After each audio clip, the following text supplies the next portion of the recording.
டெய்லரிங்கை பொறுத்த வரைக்கும் design blouse அப்படின்றது சாரியும் பிளவுஸும் நல்ல ஒரு கான்ட்ராஸ்ட் கலரா இருக்கு அப்படின்னா ஒரு சிம்பிளான டிசைன் கூட ரொம்ப சூப்பரா அழகா தெரியும்.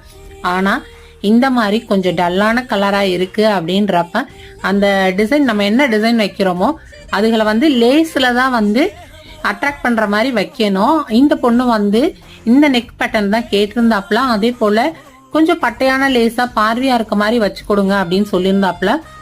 பார்வையா பெருசா வைக்கிறோம் அப்படின்றப்ப இந்த மாதிரி வளைவு நெளிவுகள் வராது.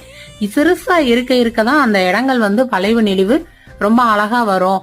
அந்த நீ கேக்குற மாதிரியான டிசைன் வச்சு தச்சாலும் நல்லா தெரியும் அப்படின்ட்டு சுத்தி இருக்கிற இடங்கள்ல சின்ன லேசும் நடுவுல அவங்க கேட்ட மாதிரியே கொஞ்சம் பெரிய லேசும் வச்சு தச்சு முடிச்சேன். இந்த டிசைன் எப்படி இருந்துச்சு அப்படின்னு சொல்லி மறக்காம கமெண்ட்ல சொல்லுங்க. பிடிச்சிருந்துச்சுன்னா லைக் பண்ணுங்க. அதே போல இந்த மாதிரி டெய்லரிங் வீடியோ பாக்குறதுக்கு என்னோட சேனலை சப்ஸ்கிரைப் பண்ணிக்கோங்க.